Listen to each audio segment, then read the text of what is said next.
Eu vou pregar no livro de João, Evangelho de João, capítulo 1. Encontra aí na sua Bíblia, João, capítulo 1. Nos diz assim, a partir do verso 43. No dia seguinte, Jesus decidiu partir para a Galiléia. Quando encontrou Filipe, disse-lhe: siga-me. Filipe, como André e Pedro, era da cidade de Betsaida. Filipe encontrou Natanael e lhe disse: achamos aquele sobre quem Moisés escreveu na lei, e a respeito de quem os profetas também escreveram, Jesus de Nazaré, filho de José. Perguntou Natanael: Nazaré? Pode vir alguma coisa boa de lá? Disse Filipe: venha e veja. Ao ver Natanael se aproximando, disse Jesus: aí está um verdadeiro israelita em quem não há falsidade. Perguntou Natanael: de onde me conheces? Jesus respondeu: eu o vi quando você ainda estava debaixo da figueira, antes de Filipe o chamar. Então Natanael declarou: mestre, tu és o Filho de Deus, tu és o Rei de Israel. Jesus disse: você crê, porque eu disse que o vi debaixo da figueira. Você verá coisas maiores do que essas. E então acrescentou: digo-lhes a verdade, vocês verão o céu aberto e os anjos de Deus subindo e descendo sobre o Filho do Homem. Obrigado, Senhor, por esse encontro que transformou a vida destes pescadores, gente simples, humilde, e que através dele o teu Espírito Santo fez com que esta fé que temos hoje fosse real, viesse até nós a mensagem do Evangelho. Obrigado, Senhor, porque deste encontro vidas foram transformadas. E a minha oração, Senhor, é que pelo poder da Tua palavra, tenhamos um encontro novo contigo hoje e sejamos igualmente transformados. Em nome de Jesus. Amém. Queridos, a figura aqui é o Natanael. Este jovem, como disse, pescador, de origem humilde, até porque se não era discípulo de algum rabino, estaria então seguindo a profissão dos pais, e isto classificava social e economicamente a pessoa. Então aqui se trata de gente rude, gente acostumada a pôr a mão na massa, na verdade a mão na rede, né? E viver daquilo que pesca. Só que tanto os simples, como aqueles que ostentavam glamour ou status, tanto os pescadores como os discípulos de rabinos, tanto os humildes como os da alta cúpula religiosa, tinham uma mesma expectativa. Como bons judeus que eram, aguardavam o Messias, o Salvador de Israel. A palavra Messias vem do hebraico ungido, aquele que foi ungido, separado especialmente por Deus para vir, para trazer a salvação. Em Israel se nutria já de muitos séculos a expectativa do Salvador que viria, para definitivamente salvar o povo. Aí então estes três pescadores, o André e o Filipe, o João, o Pedro, essa turma encontra com Jesus, e é o André quem vai lá falar com o Natanael, amigo deles, talvez de profissão. E chega lá e diz: Natanael, nós encontramos o homem, vem e vê conosco. E então Natanael tem um encontro com Jesus, e é sobre esse primeiro encontro que eu quero conversar com você hoje à noite, porque algo tão interessante acontece. Algumas características desse encontro são tão especiais, queridos, que tenho certeza, você não vai sair daqui hoje do mesmo jeito que você entrou. Parece jargão dizer isso, mas certamente, fruto deste encontro aqui, algo novo há de acontecer no seu coração. Se você crê nisso, diz amém. Amém. Não tem como abrirmos a palavra, lermos sobre Jesus e ficarmos do mesmo jeito, não é verdade? Então, em primeiro lugar, o que é que me chama a atenção aqui? A pergunta de Natanael. O Natanael pergunta se tem algo que preste lá em Nazaré. Ele diz assim: Nazaré, o cara é de Nazaré, você está querendo me dizer que o Salvador, o Messias é de Nazaré? Tem alguma coisa boa vindo de Nazaré? Tem um porquê do Natanael estar perguntando isso. Deixa eu te lembrar aqui um pouquinho da geografia bíblica, tá? Norte e sul, nas terras de Israel. O norte é uma região maior chamada Galileia. O sul é o centro religioso, é a Judéia, cuja capital, Jerusalém. Vem da história, né, desde a época do reino dividido entre sul e norte, que os reis do norte foram um pior que o outro. Um rei pior que o outro lá no reino do norte. O reino do sul, na época dessa divisão, tinha alguns reis bons, outros pisavam na bola, e então criou-se esta imagem de que o que viesse da Galileia, do norte, não prestava. No capítulo 8 desse mesmo evangelho aqui de João, vai ter uma discussão dentro do Sinédrio, aquele concílio de 70 líderes religiosos dos judeus, lá em Jerusalém, questionando sobre as afirmações ousadas que Jesus vinha fazendo. E um deles diz assim: peraí, esse camarada foi criado lá em Nazaré, lá no norte. Alguma coisa boa que preste pode vir da Galileia? Eles dizem isso, capítulo 8 de João. É nessa ocasião em que o Nicodemos, lembra do Nicodemos, um dos líderes religiosos, que se encontra com Jesus no capítulo 3, o Nicodemos então vem em defesa de Jesus e diz: espera aí, por acaso a nossa lei permite que condenemos alguém sem antes ouvi-lo? Então o Nicodemos, a gente já pressupõe aqui no capítulo 8 de João, que fruto da conversa que ele teve com o mestre no capítulo 3, o coração do homem já estava balançado, ele defende Jesus. Mas a opinião do Sinédrio, a elite lá do sul, era que se fosse da Galileia, não prestava. O Natanael, surpreendentemente, é da Galileia. Ele é do norte. A Bíblia diz aqui neste texto que lemos que ele é da cidade de Betsaida, lá do norte. Então, pesa sobre ele já um desdém de quem é do sul. Mas agora é ele quem está desdenhando de quem é de Nazaré, um vilarejozinho bem menor. Isso aqui, queridos, é uma reação muito comum que eu e você às vezes temos. Quando alguém nos diminui, nós temos dois caminhos. Ou a gente vai pelo primeiro caminho, que é aquela pessoa muito bem resolvida, que recebe a crítica, mata no peito e chuta para fora, não me atinge. Ou então a gente faz o que Natanael fez, a gente absorve aquela crítica, se sente rebaixado e vai procurar alguém para rebaixar. Sabe como é que é? Se alguém me diminui, agora eu tenho que diminuir alguém. Então o camarada era de Nazaré, aos olhos do sul, na verdade ele era de Betsaida, Galileia. Aos olhos do sul, ele era meia boca. Só que agora, para ele, quem era de Nazaré, o interior do interior, também não prestava.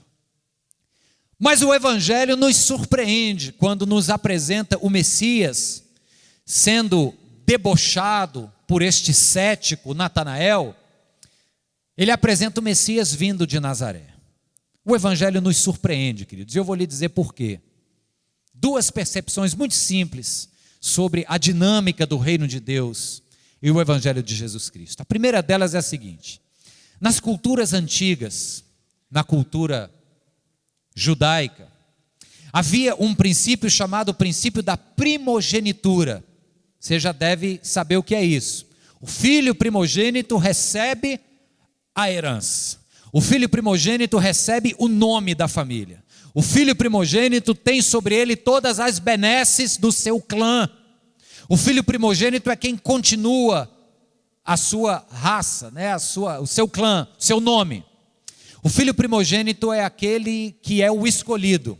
Se for filho de rei, é o filho primogênito do rei, independente do caráter e da precisão militar, ele vai assumir porque é o primogênito. As culturas antigas são assim. Aí nós vemos a palavra de Deus nos apresentando uma lógica onde Deus escolhe filhos que não são os primogênitos. Olha só, Caim e Abel. Caim veio primeiro, Deus escolheu Abel. Esaú e Jacó, os dois gêmeos, mas Esaú sai primeiro, Deus escolhe Jacó. Davi e seus 8 irmãos, Davi o caçulinha, o profeta Samuel rejeita os 8, porque em seu coração Deus dizia: não são esses, é o mais novo. Você repara como essa lógica do mais forte, do mais velho, do mais preponderante, ela é invertida no reino de Deus? Deus conta com o mais novo, com o jovem, com o improvável. Mas tem um outro fator interessantíssimo também. Assim como o princípio da primogenitura, tem o princípio da maternidade. O que eu quero dizer com isso? É que em Israel, nas culturas antigas como um todo, mas em Israel acima de tudo, as mulheres que pudessem conceber muitos filhos eram vistas como imensamente abençoadas. Quanto mais filhos a mulher pudesse ter, maior era o sinal da bênção sobre ela. E o contrário verdadeiro. Se ela não pudesse ter filho, havia uma maldição certamente sobre a vida da pobre coitada. Por que isso? A mesma lógica. Porque os filhos continuavam o nome da família. Os filhos se avolumavam nas frentes de batalha dos exércitos de Israel. Os filhos eram sinais da bênção de Deus. Está lá no Salmo 128. O homem bem-aventurado é aquele que a sua mulher lhe dá filhos ao redor da mesa, como rebentos da oliveira. Sabe a imagem de uma oliveira com uma ruma de azeitona caída no chão assim? É a imagem do homem bem-aventurado, cheio de filho. Então, é de se esperar que um projeto grande chamado Reino de Deus conte com primogênitos e com mulheres bastante férteis para que tragam filhos e mais filhos. Mas não, o projeto do Reino de Deus não conta com a maioria dos primogênitos, escolhe o segundo, escolhe o último, como foi no caso de Davi, e em grandes ocasiões conta com mulheres estéreis. Quando foi para ter o filho do primeiro patriarca Abraão, Deus contou com uma mulher que pela idade já não podia conceber, a Sara. Quando foi para dar à luz um dos grandes profetas e sacerdotes de Israel, Samuel, Deus contou com Ana, uma mulher infértil. Quando foi para dar à luz ao grande homem que dos nascidos de mulher ninguém se comparou a ele, João Batista, Deus contou com Isabel, uma mulher que não podia ter filhos. Quando foi para dar à luz ao Salvador, o Messias, Deus contou com Maria, que talvez não fosse estéril, certamente não era, mas socialmente pela idade também não podia ter filhos, porque nem casada era. Então veja, queridos, a lógica do reino de Deus inverte esse nosso achismo, que pensa que para se implementar um grande projeto precisa-se de grandes homens e mulheres. O Natanael tinha essa mentalidade: como é que o rei, como é que o Messias vai vir de um buraco chamado Nazaré? Mas nesta lógica, Jesus conta com os de Nazaré. E quero dizer para vocês o seguinte, irmãos: eu me conheço, eu conheço as minhas limitações, minha mulher me conhece, e eu me considero de Nazaré. E aqui não é falsa piedade nem nada não, tá certo? É porque eu sei das minhas lutas internas. Uma vez a gente estava fazendo um curso aqui na igreja, algumas pessoas lembram disso, um curso para se descobrir dons e talentos ministeriais. Ao longo desse curso tinha um questionário longo, lembra, Serginho? Questionário longo que você respondia para ver que dons o Espírito Santo havia te dado. Como se respondendo o questionário a gente descobrisse o que é que o Espírito deu. Mas enfim, na época a gente usava esse material. E eu me lembro que uma irmã chegou para mim e disse assim: pastor, estou respondendo essa ruma de questão aqui, mas eu não tenho dom nenhum, eu não sei fazer nada. Eu não dou para esse negócio, eu não tenho habilidade nenhuma, eu não sei trabalhar com criança, eu não tenho habilidade manual, eu não conheço bem a palavra, eu não sei pregar, eu não sei fazer nada, que dom que eu tenho? Na época eu não disse, mas se fosse hoje eu diria para ela o seguinte: minha irmã, é com você mesmo que Deus conta. É com gente assim que se reconhece lá de Nazaré que Deus conta. Sabe, Jesus Cristo disse que os bem-aventurados não são os ricos e poderosos, mas os pobres e humildes. Destes é o reino dos céus. Bem-aventurados é aqueles que se reconhecem de Nazaré, talvez daquele lugar improvável, aquele que não confia no próprio taco, na própria força ou habilidade. Quando Natanael chega e diz: por acaso tem algo que preste lá em Nazaré? Eu queria que a voz do Espírito Santo tivesse vindo e tivesse dito assim: ó, tem não, meu filho, mas é exatamente com gente que não presta que eu conto e faço o meu reino. Esse curso ele tinha um slogan que era assim, ó: pessoas certas nos lugares certos pelas razões certas. Muito interessante, extremamente positivista do ponto de vista filosófico. Aí uma vez um pastor, criticando esse modelo, disse algo para mim que eu achei fantástico. Ele disse: Mário, talvez seria melhor, à luz da graça, à luz deste reino feito de pessoas de Nazaré, seria melhor reler esse slogan da seguinte maneira: pessoas erradas nos lugares certos pela graça e pelo poder de Deus. Amém, irmãos? Aleluia. Esse é o Natanael. Esse é o Natanael que chega e diz: tem algo que preste lá? Cético, duvidando, orgulhoso, cheio de si. Mas Jesus tinha mais reservado para ele. Verso 4: ao ver Natanael se aproximando, disse Jesus. Só aqui já tem uma característica importantíssima. Acompanha só essa narrativa, pensa nisso como uma cena de um filme que você está assistindo.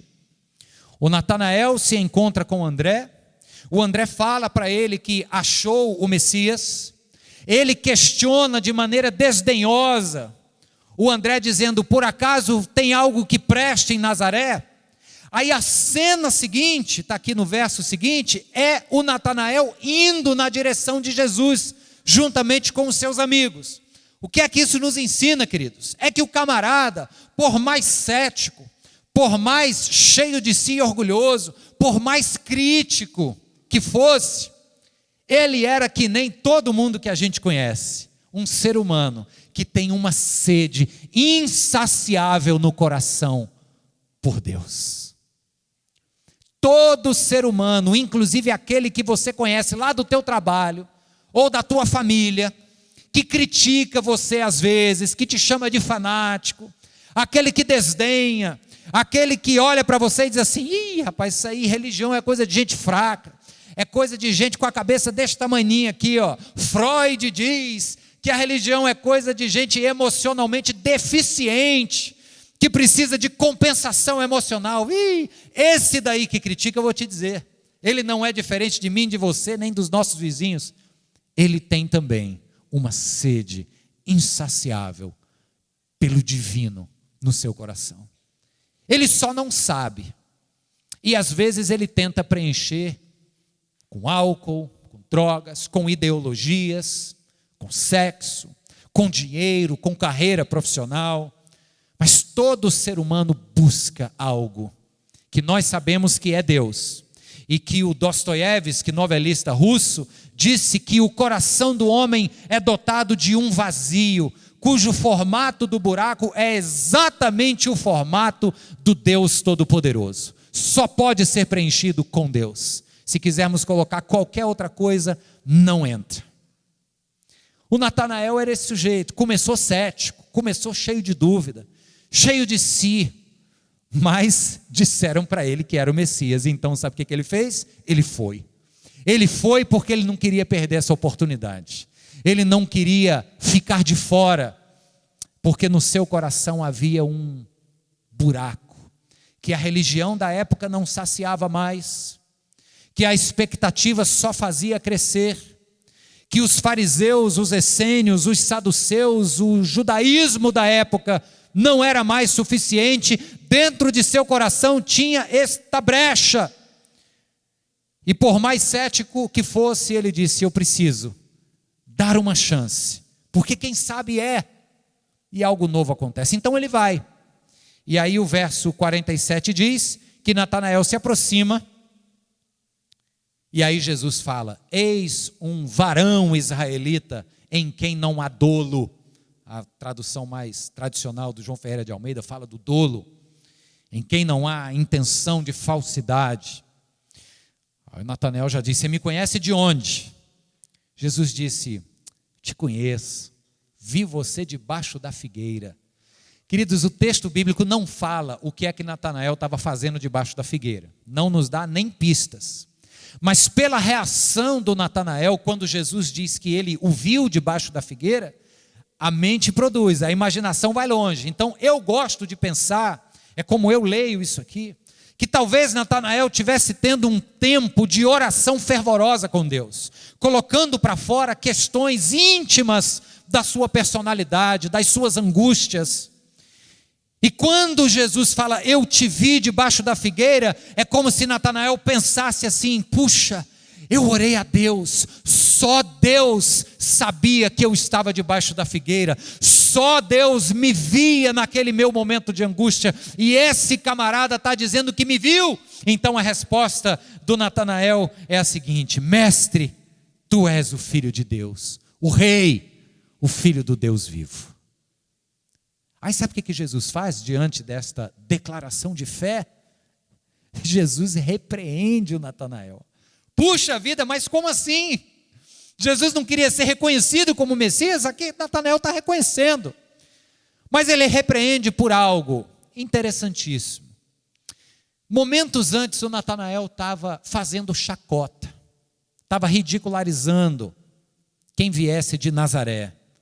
Estava no alto do seu ceticismo, dizendo assim, se for de Nazaré não pode ser o Messias. E minutos depois, diante desta primeira afirmação de Jesus, te vi debaixo da figueira, minutos depois o camarada vira a mesa e diz, és o Messias, o Filho do Deus vivo. Aí Jesus diz assim, porque eu disse que te vi debaixo da figueira, você crê? É porque eu disse que eu te vi lá, só por isso que você está crendo? É uma repreensão cheia de amor, claro. O que Jesus está dizendo é o seguinte, cara, tu muda muito rápido. Aprende a pensar, aprende a refletir.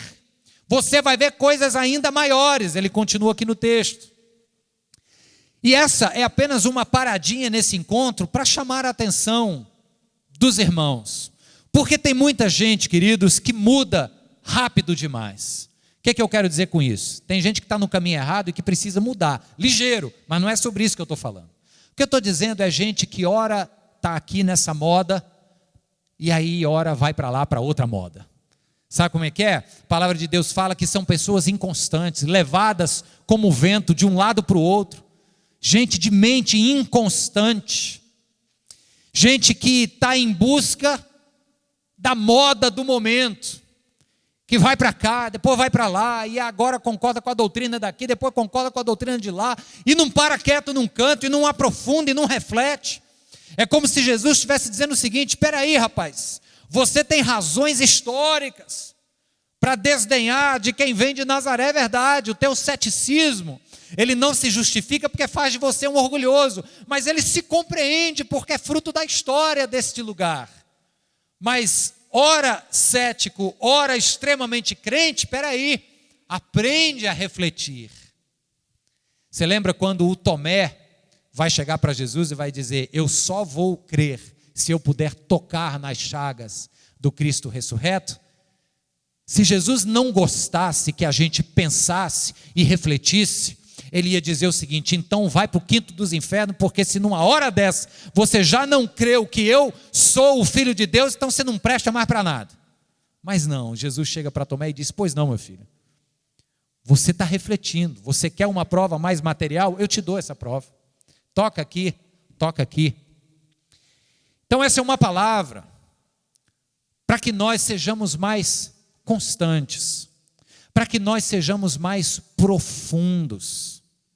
Às vezes, fruto da pressa do nosso dia a dia, a gente começa uma leitura bíblica e acaba com 5 minutos, e acha que já absorveu o que tinha para absorver, quando depois Deus fica olhando e diz, meu filho, se você tivesse ficado mais 15, eu tinha aprofundado esse ensino no teu coração e tinha transformado a tua angústia em confiança. Mas às vezes a gente tem pressa demais e a gente se acostuma a fazer as coisas muito superficialmente. Esse momento aqui é apenas um parênteses, como eu disse, para te desafiar a ser mais profundo, a pensar, a colocar a razão para funcionar. Eu já disse isso uma vez, eu vou refletir. A nossa fé, ela não prescinde da razão, mas ela também não a descarta. Vou repetir, ela não necessita da razão para que seja fé. Em muitos momentos a nossa fé será quase que irracional, mas a fé genuína, ela não corrompe, ela não adultera, ela não descarta a tua capacidade cognitiva, a tua capacidade de raciocínio. Amém, queridos? Então não subestime isso. Vai para a Bíblia com cabeça, vai procurar comentário na internet, vai comprar livros para te aprofundar nos ensinamentos da Escritura. Nós só temos a ganhar, em nome de Jesus. Mas eu vou concluir então com o quarto e último momento desse encontro de Jesus com Natanael, que é logo na sequência de quando ele faz essa ressalva, dizendo: Natanael, só porque eu falei isso você creu? Aí ele diz: você vai ver coisas maiores. E aí ele traz uma ilustração para Natanael, cheia de significado e cheia de poder para a cabeça de um judeu. Olha só no verso 51.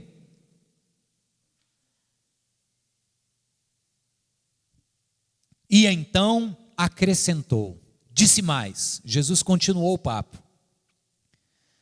digo-lhes a verdade. Agora não é mais só para Natanael, para todo mundo que estava ali presente.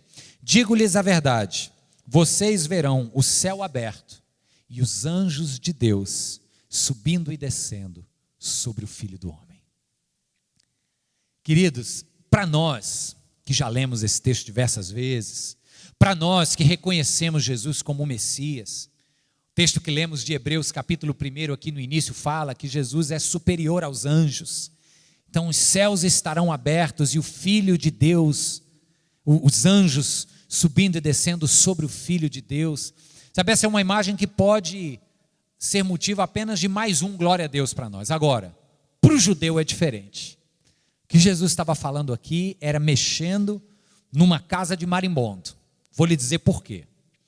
Porque a fé dos judeus vinha dos pilares dos seus patriarcas: Abraão, Isaque, Jacó, cujo nome foi transformado para Israel, de quem vieram 12 filhos que se compuseram em 12 tribos de Israel. O povo, para o judeu, a sua fé se baseava nesta narrativa histórica, e depois que este povo, cativo no Egito, fora liberto por Moisés, na travessia do deserto e na entrega da lei, a religião se estabeleceu como tal, e então a figura dos patriarcas era da mais absoluta importância para um judeu. E o terceiro patriarca, Jacó, também chamado de Israel, tem uma experiência muito peculiar que Jesus Cristo está lembrando os discípulos aqui. Quando ele está fugindo de seu irmão Esaú, capítulo 28 do livro de Gênesis, ele descansa num lugar, pega um fio de pedra, bota a cabeça em cima e dorme. E ele tem um sonho. Por causa desse sonho, ele batiza aquele lugar de Betel, casa de Deus. Por quê? Porque ele sonha com o céu aberto e uma escada que vinha do céu à terra. E nessa escada, anjos subiam e desciam. E ele acorda atordoado, e quando ele acorda, ele diz: Deus esteve neste lugar e eu não me percebi. Então, ele viu em sonho o céu aberto, mas a bênção durou pouco. Quando ele acordou, mundo real, já não havia mais brecha no céu, ele já não via mais anjos subindo e descendo. Aí Jesus chega para Natanael e deixa nas entrelinhas o seguinte papo: Natanael, lembra da visão do patriarca da nossa fé? Lembra da epifania, do momento divino, de contato com o divino, que Jacó teve em Betel, onde ele viu o céu aberto, e por um instante ele contemplou o acesso direto às alturas, e anjos subiam e desciam. Lembra disso, Natanael? Pois é. Pois, Natanael, você vai ver muito mais do que apenas um cabra que sabe que você estava debaixo da figueira. Você vai ver o céu aberto e anjos subindo e descendo sobre o Filho do Homem. O que Jesus está dizendo para eles é o seguinte: olha, eu não só sou o rei, como você acabou de dizer, o Salvador, como o meu reinado não se resume apenas a destronar o Império Romano. Isso seria muito pouco e seria incompleto. O meu reinado é definitivo, porque agora em mim os céus se abriram. A visão que Jacó teve e que em um determinado momento se fechou, agora ela é definitiva. Em mim e por minha causa os céus se abriram e Deus agora está em contato direto com você, Natanael. Emanuel, Deus está presente e os céus se abriram para não fechar mais. É isso que Jesus está dizendo. E agora, Natanael, o meu reino não vai apenas vencer um inimigo chamado César. O meu reino é tão maior que vai vencer um inimigo chamado pecado. E este reino não vai durar apenas até a ascensão do próximo império. Este reino vai durar eternamente, porque eu vou vencer o inimigo definitivamente. O encontro com Natanael produziu isso nele. Quem sabe Natanael, junto com Pedro, que era um zelote, que queria a implementação do reino a partir da revolução, queria destronar Roma na espada, e que deve ter gasto muito tempo com estes companheiros de trabalho, lá no lago da Galileia, no mar da Galileia, pescando e conversando, e conjecturando sobre como seria esse Messias. Será que ele vem? Como será a espada dele? Onde será que ele vai torar o pescoço de César? E enquanto eles pensavam isso, então o Messias aparece e diz o seguinte: Natanael, Pedro, André, o Messias vem de Nazaré, porque é o poder de Deus que se evidencia e não o poder dos homens. Ele vem de Nazaré, ô Natanael, e ele vem para vencer um inimigo muito maior e muito mais sutil do que Roma. Ele vem para vencer o pecado.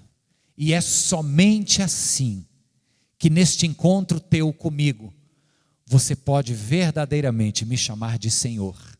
Porque quando você entende que a minha vitória não é sobre carne e sangue, a minha vitória é sobre o poder das trevas, a morte e o pecado que habita em seu coração, aí você entende o que é liberdade. Quem se entrega a este Jesus, quem tem este encontro com este Jesus, conhece a verdadeira liberdade. Aquela, queridos, que nos faz olhar para nós mesmos, questionar quando nós estamos sendo os céticos e orgulhosos, nos faz olhar para nós mesmos e vencer as nossas limitações ou crises pessoais, porque mesmo sendo nós de Nazaré, seremos grandemente usados nas mãos do Espírito Santo, se assim o deixarmos. Esse encontro faz isso, me diz que eu sou livre para experimentar de tudo, pesar na balança o que convém e o que não convém, e viver uma vida a serviço do próximo, para adorar o meu Deus e dar glórias a Ele em tudo que eu fizer. Que Deus nos abençoe em nome de Jesus. Amém.